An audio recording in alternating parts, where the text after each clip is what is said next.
YTN 라디오 이동현 뉴스 정면 선고 3부 시작합니다. 여론조사를 통해 민심을 읽어보는 시간, 민심은 숫자다 코너입니다. 오늘은 이택수 리얼미터 대표, 최영일 시사평론가 두 분 전화 연결해서 민심 분석해봅니다.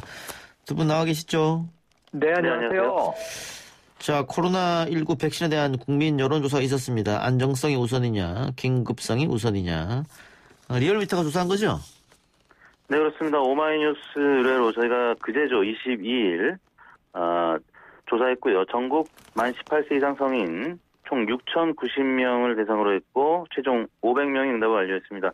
유무선 자동응답 혼용 방식이었고요. 표본 오차는 95%, 신뢰수는 플러스 마이너스 4.4%포인트입니다.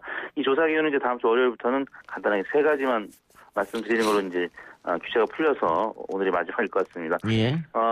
코로나19 백신 접종과 관련해서 안전성이 우선이냐 아니면 긴급성이 우선이냐를 물어봤는데요.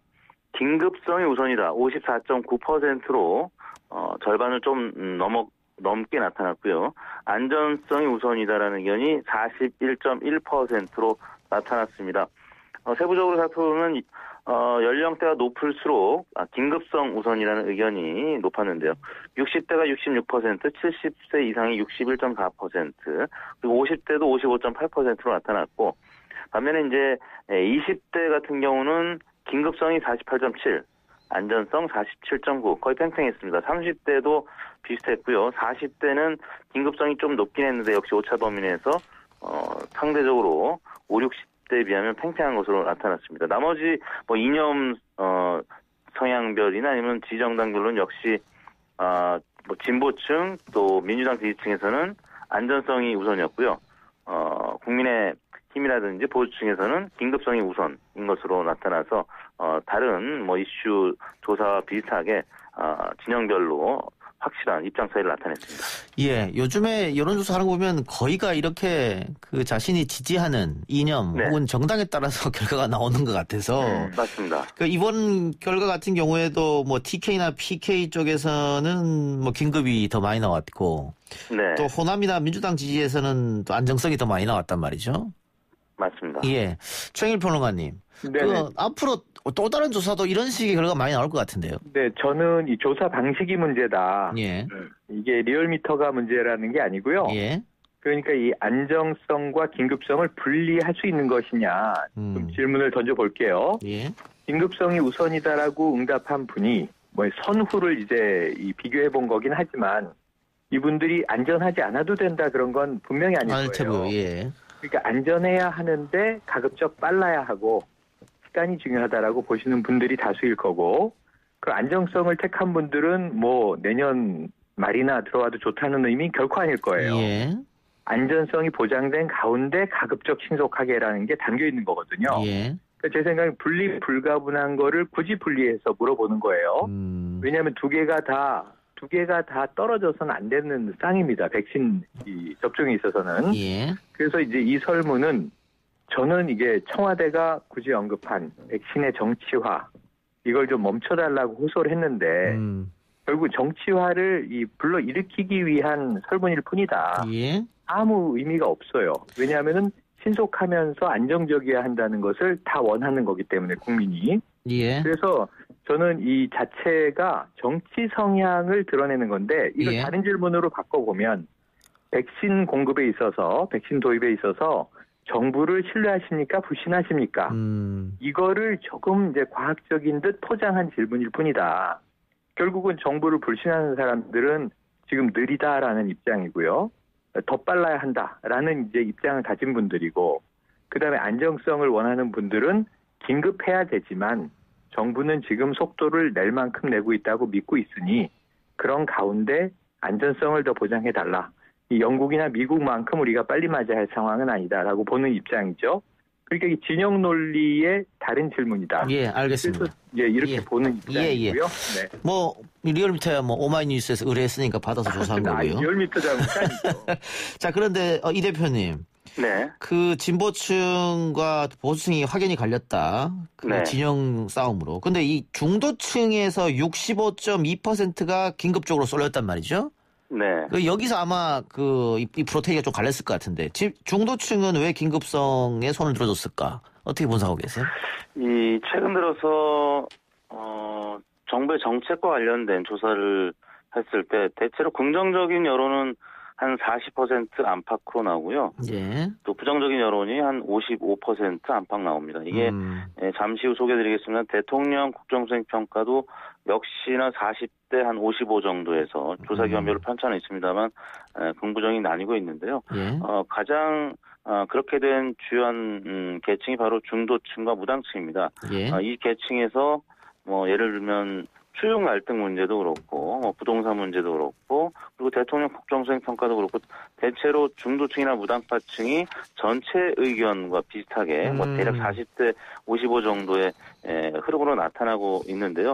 일단 이 정치에 평상시에 관심을 기울이지 않는 그런 분들은 사실 평상시에는 이제 현업에 이제 일을 하거나 또 가정주부인 경우에는 이제 가사를 돌보거나 이러다 이제 갑자기 전화를 받아서 이제 응답을 할 때 이 각 진영에 있는 분들은 이제 기존 입장대로 자신이 지지하는 정당이나 또 이념 성향대로 이제 응답을 할 텐데 예. 보통 그렇지 않은 정치 저관여층들은 이 이념에 이제 따라 응답하지 않고 실질적으로 나한테 부동산 문제라든지 이런 백신 문제가 어떻게 다가올 것이냐. 근데 사실 지금 다른 나라에서는 이미 백신이 지금 접종이 되고 있는 그런 뉴스들을 보고 있는 상황이기 때문에 당연히 이제 부정적인 여론이 긍정적인 여론보다 높을 텐데요. 이 언론에서 이제 보도량 자체가 지금 백신에 있어서는 조금 우리나라가 더디게 진행되고 있는 부분, 정부에 대한 불신을 좀 생각할 수 있는 부분 이런 보도들이 많기 때문에 중도층이나 무당층에서는 당연히 지금 현재 여론이 부정적일 수밖에 없다고 보는데요. 아까 말씀드린 대로 다른 지금 채용 갈등이라든지 다른 사회적 이슈에서도 비슷하게 나온다. 그런 경향성이 나타나고 있습니다. 예, 최평론가님 지금 이택수 네. 대표가 조금 얘기해줬습니다만 정치 고관여층에서는 당연히 진영적으로 나뉠 수 있겠는데 중도층에서는 아무래도 언론 영향을 좀 받지 않느냐 이게 이 대표의 예. 저는 100% 공감합니다. 예. 지금 이제 이 야권 지지층, 여권 지지층은 뉴스가 어떤 방향을 가지고 보도가 되더라도 그들이 지지하는 이 어떤 지도층과 신념을 공유하는 상태이기 때문에 이 선택적으로 그것을 이제 판단을 해요. 예. 중도층은 이제 어찌 보면은 입장이 없다. 첫 번째는 이게 나에게 어떤 영향을 주느냐, 나의 삶과 직관되는 쪽으로 판단하는 게 첫 번째고, 예. 거기에 결국은 이제 정보가 영향을 미치기 때문에 정보를 생산하고 유통하는 것은 이제 미디어인 거죠. 예. 미디어의 방향에 쏠림 현상을 나타낼 수밖에 없다. 그런데 최근에 이 백신 관련 보도들은 압도적 다수가 정부를 비판하는 쪽이에요. 예. 그리고 또 한 가지 제가 좀 우려하는 건 과학적이지가 않다는 점이 문제예요.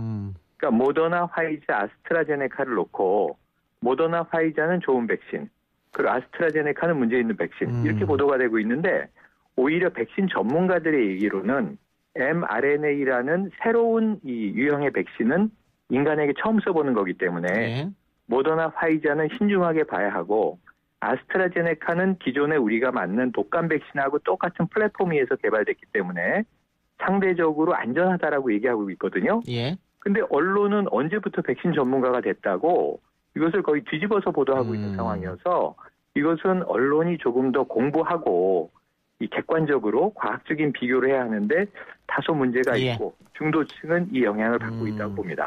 알겠습니다. 언론의 공정함을 기대한다 이런 말씀 같고요. 다른 주제로 넘어가죠. 추미애 법무부 장관과 윤석열 검찰총장이 동반 사퇴해야 한다. 이거 어떻게 생각하냐. 이런 여론조사도 있었네요. 네, 저희가 이제 YTN 의뢰로 지난 18일 조사한 내용입니다. 지난주에 조사한 거고요. 전국 18세 이상 남녀 500명을 대상으로 조사했습니다. 유무선 자동응답 혼용 방식이었고요. 표본오차는 95% 신뢰순에서 플러스 마이너스 4.4%포인트였습니다. 추미애 윤석열 동반 사퇴에 대한 국민 여론이었는데요. 54.8%가 윤석열 총장의 사퇴가 불필요하다. 그래서 윤석열 총장 손을 들어줬고요. 네. 동반 사퇴해야 된다는 의견은 38.3%.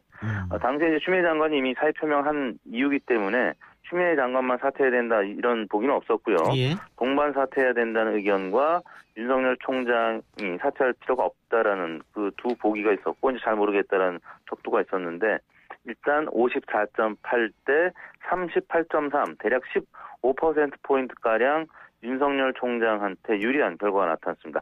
아까 소개해드린 백신의 안정성, 긴급성도 40대 55였는데 예. 이 결과도 38대 55로 거의 비슷한 수치를 나타내서 이게 12월 1일 날 이 행정법원의 첫 번째 판결 이후에 뭐 계속 비슷한 여론조사들이 발표가 되는데 대체로 결과는 40대 55 정도로 추미애 장관한테는 불리 윤석열 총장한테 유리한 결과들이 나오고 있습니다. 같은 또 여론조사에서 윤석열 총장에 대한 징계 강도와 관련한 것도 국민 네. 49.8%가 강하다.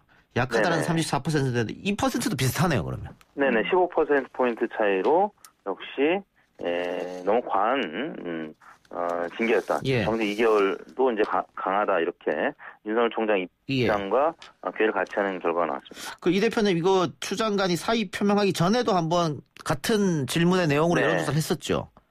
네, 그렇습니다. 추미애 장관이 사퇴해야 되느냐, 윤석열 총장이 사퇴해야 되느냐, 동반 사퇴해야 되느냐, 그때는 보기가 3개였는데요. 추미애 장관 사퇴 의견이 44.3%, 윤석열 총장이 사퇴해야 되는 의견 30.8%, 둘 다 물러나야 된다, 12.2%였는데, 이 역시 추미애 장관 사퇴와 윤석열 총장 사퇴 두 보기의 결과 차이는 14%포인트로 추미애 장관한테 좀 불리한 결과가 나왔었습니다. 예. 그러면은 추 장관이 사의 표명을 나서 여론이 바뀌었다 많이 뭐 그런 건 아니겠네요. 네네.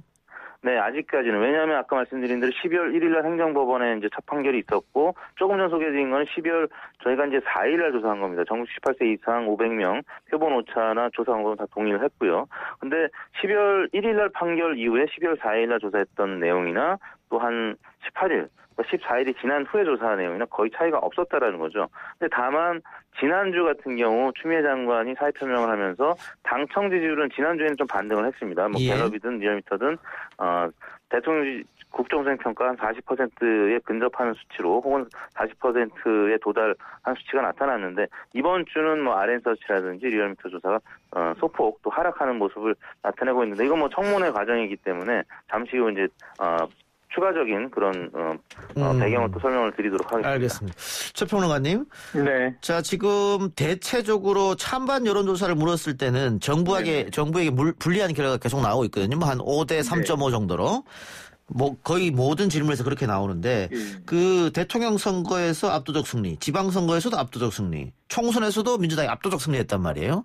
그런데 지금 이 시점에서 찬반 여론조사를 물었을 때 대부분이 야권에 유리하고 여권에 불리하게 나오는 이유는 어떻게 분석하고 계십니까? 자, 이제 이게 야권에서는 레임덕이다 이렇게 이제 보고 있는 것이고요. 예. 내년 이제 지방선거 재보선 그리고 내후년 대선에서 이것을 잘 활용하면 야권이 이제 반사이익도 얻을 수 있고 선거에서 유리한 고지를 점할 수 있다. 이건 뭐 당연히 정치 전략으로 보여지는데 여기서 짚어야 할 것이 자 정부에게 불리하고 윤석열 총장에게 유리하다. 이 표현이 가능한 건가를 좀 반문드리고 싶어요. 윤석열 총장이 이끄는 검찰 조직도 정부의 일부가 아닙니까? 그렇죠. 그러니까 검찰 조직이 반정부 조직이 아니잖아요. 아주 이상한 지금 현상이 나타나고 있는 거예요.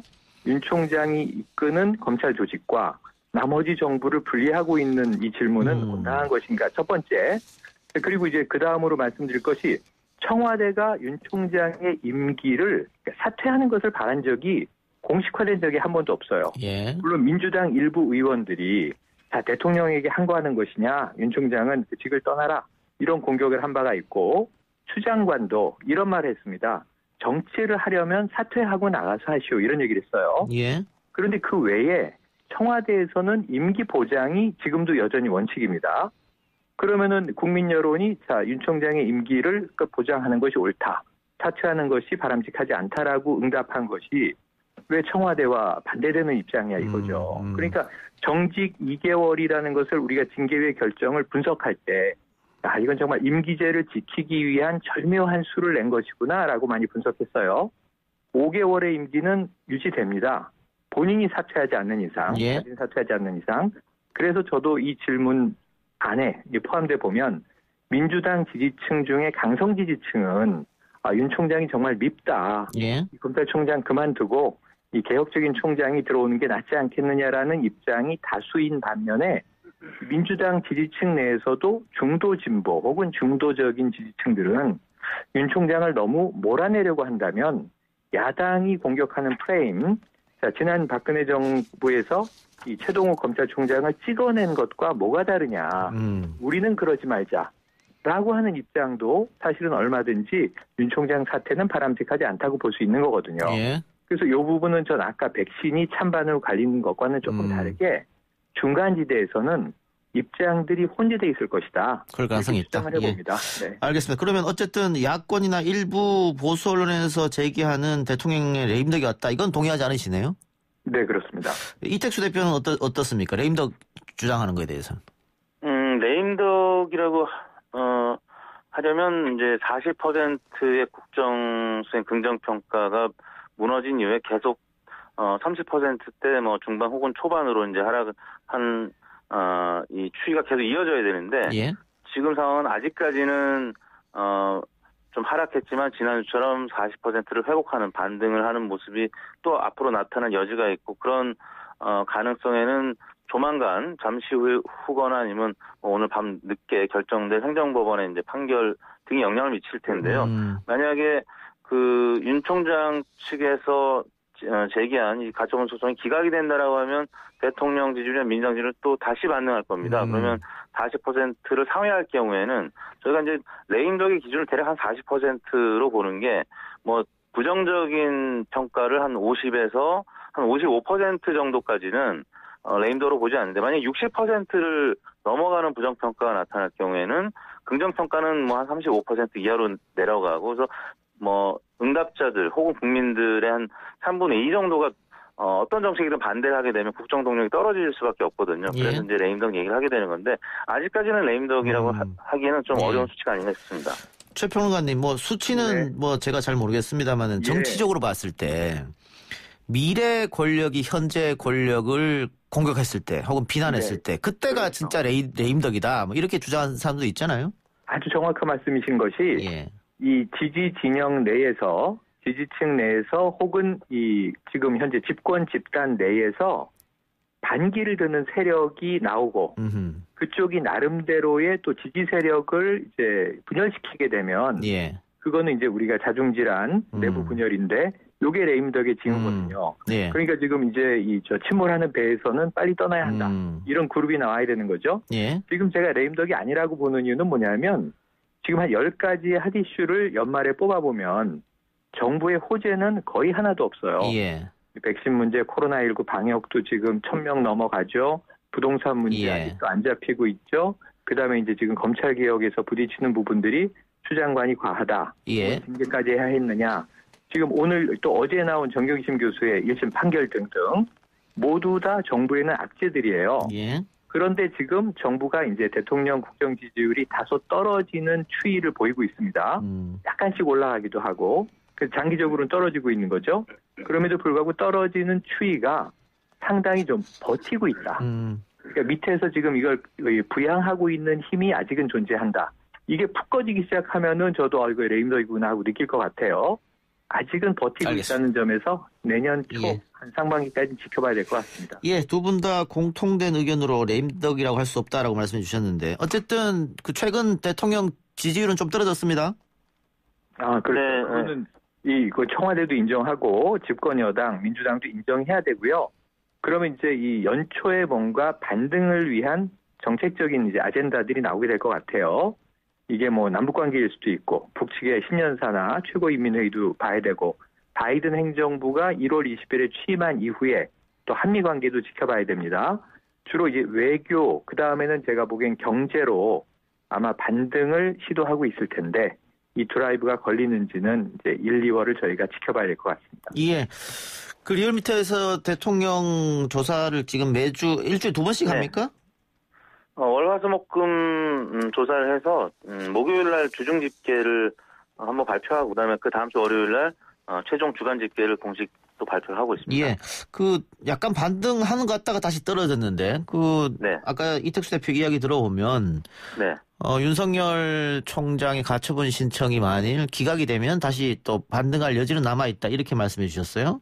네. 그 지금 이거 매주 조사하는 거니까 뭐 멀리 내다보면 백신이 들어와서 뭐 어떻게 한다든가 이러면 또 올라갈 영향이 있겠습니다만 지금 네, 당장은 그 윤석열 총장 건을 가장 눈여겨봐야 됩니까? 그렇습니다. 오늘 저녁에 아마 행정법원에 판결이 나올 것 같은데요. 2주 전에 36.7%까지 떨어졌던 국정수행 긍정평가가 지난주에는 39.5%, 대략 3%포인트 가까이 상승을 했던 이유는 공수처법 개정안이 통과가 되고 또 법무부의 이제 징계위원회가 절차들이 이루어져서 정직 2개월이라는 결과가 나오니까 집도기층인 민주당 지지층, 진보층이 당시에 결집을 해서 40%에 근접한 지지율을 나타냈는데 오늘 만약에 윤석열 총장이 제기한 가처분 소송이 기각이 된다라고 하면 2주 전과 마찬가지로 한 3%포인트까지 상승해서 다시 40%선을 회복할 수 있을 것 같은데요. 반대 결과 나오면 역시 지지율이 좀 더 떨어질 수 있는 거죠. 어제 정경심 교수의 판결이 있었기 때문에 아마 오늘 조사에서도 조금 더 하락세가 이어졌을 것 같은데 결과적으로 오늘 행정법원의 판결이 굉장히 중요한 분수령이 될 것 같습니다. 알겠습니다. 정일평론가님. 네. 50초 남았으니까 시간 네네. 봐가면서 말씀해 주세요. 이 같은 리얼미터 조사에서 당 조사도 했었는데 국민의힘이 민주당을 앞섭니다. 이게 계속해서 유지될 거라고 보십니까? 어떻게 보십니까? 저는 내년 초에 이 민주당이 반전을 만들어내지 않으면 4월 재보선까지 이것은 고착화될 수 있다. 야권에 유리한 형세로 이 힘의 분산이 이루어질 수 있습니다. 예. 민주당이 반드시 연말 연초에 뭔가 성과로 국민들이 체감할 수 있는 걸 제시해야 되는데 공수처장 후보도 아직 안 됐잖아요. 예. 28일로 미뤄져 있고 아스트라제네카가 영국에서는 28일에 아마 긴급 승인을 받을 것 같아요. 예. 이런 몇 가지 지금 방역, 경제, 개혁 이 과제들에서 한 서너 가지 아젠다를 묶어서 국민 체감되는 가급적이면 좀 이제 민생과 직관돼 있는 그런 부분들에 대한 새로운 반전 시도를 하지 않으면 지금 연말에는 조금 무기력한 여당의 모습은 야당에게 반사이익을 계속 밀어줄 수 있습니다. 알겠습니다. 두 분 말씀 오늘 고맙습니다. 네, 감사합니다.